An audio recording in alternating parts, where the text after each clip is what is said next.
Semangat pagi! Kembali lagi di Indonesia Power Weekly News. Beragam informasi dan berita pilihan kami sajikan setiap minggunya. Tidak lupa, kami juga akan menyajikan informasi-informasi dari seluruh unit-unit di PLN Indonesia Power. Bersama saya Dias, inilah kabar sepekan.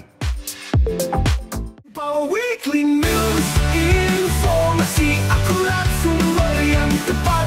Kami hadirkan informasi pilihan.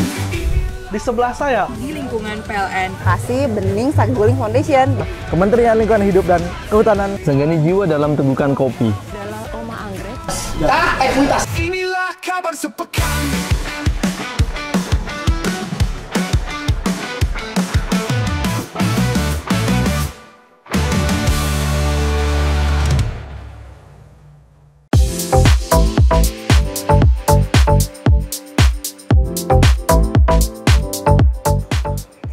Kawan PLNIP, kepedulian sosial terhadap lingkungan dan masyarakat dalam rangka Hari Pelanggan Nasional, PLN Indonesia Power tidak hanya memberikan bantuan dalam bentuk donor darah, bantuan pendidikan, atau bantuan kepada UMKM. Lebih lanjut, PLN Indonesia Power juga melalui inovasi sosial yang berdampak langsung kepada kelestarian lingkungan, salah satunya dengan pembangunan ekosistem laut berkelanjutan di Jeranjang. Ekosistem laut berkelanjutan itu apa sih? Check this out.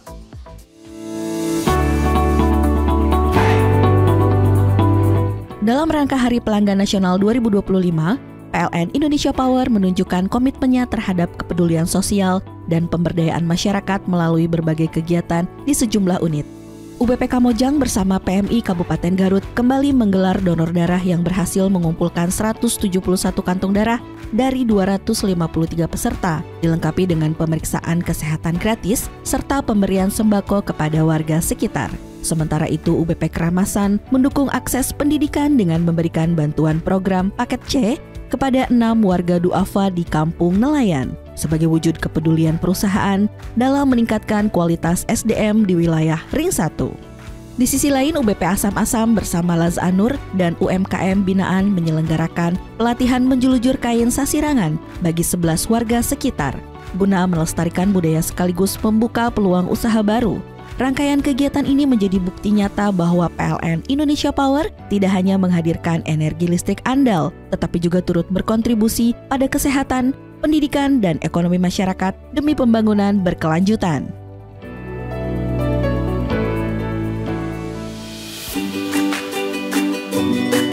PLN Indonesia Power UBP Jeranjang menghadirkan inovasi sosial akar, adopsi karang, dan Sustainability Learning Center Taman Laut Pandanan sebagai kontribusi nyata menuju ekonomi hijau dan transisi energi berkeadilan. Program ini menjawab tantangan pesisir Lombok Barat, mulai dari pencemaran laut, kerusakan terumbu karang, keterbatasan ekonomi masyarakat, hingga minimnya edukasi lingkungan. Melalui transplantasi karang berbasis limbah faba, sistem pengelolaan sampah samudra, serta digitalisasi platform adopsi karang, masyarakat dapat terlibat langsung dalam konservasi laut. Program ini juga memberdayakan nelayan, kelompok pengelola sampah, hingga komunitas lokal dalam praktik berkelanjutan.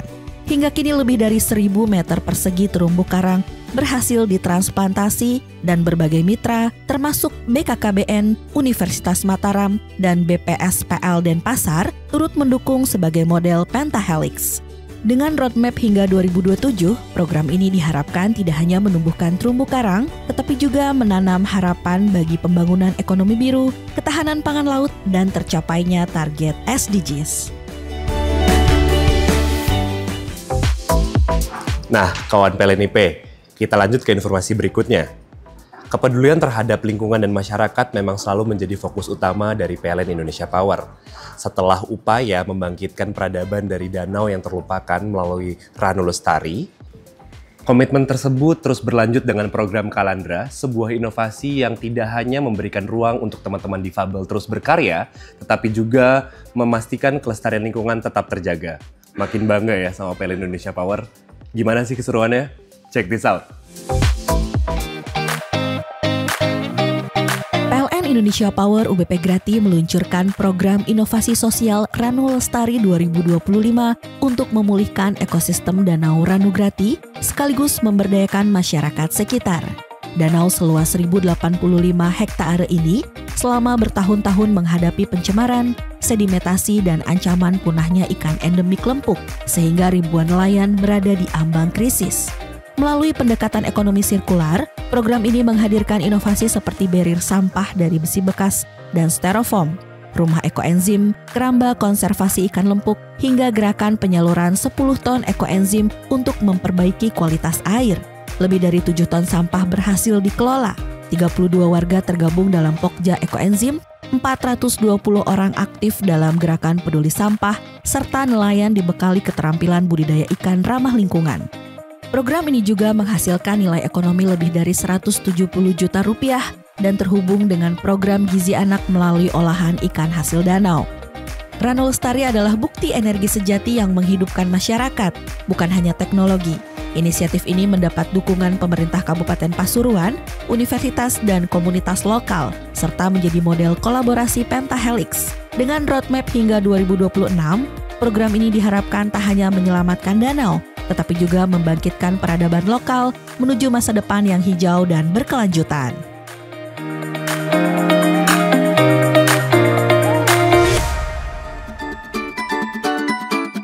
PLN Indonesia Power UBP Lontar meluncurkan program inovasi sosial Kalandra, kemandirian penyandang difabel lewat karya ramah lingkungan.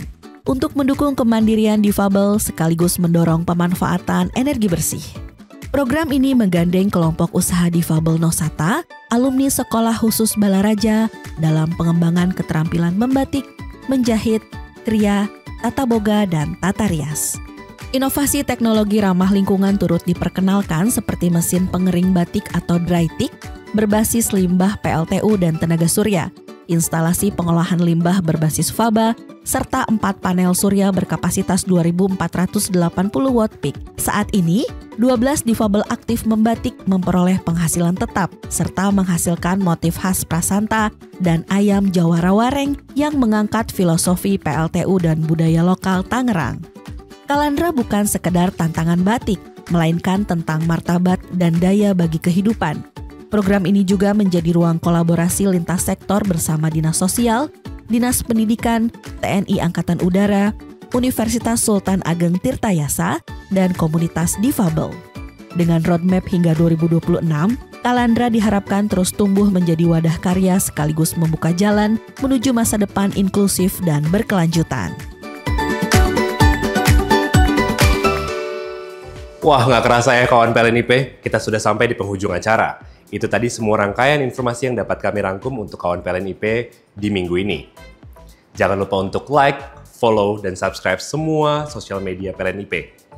Akhir kata saya Dias, pamit undur diri, sampai jumpa di kabar sepekan berikutnya. Salam Energy of Things. Inilah kabar sepekan.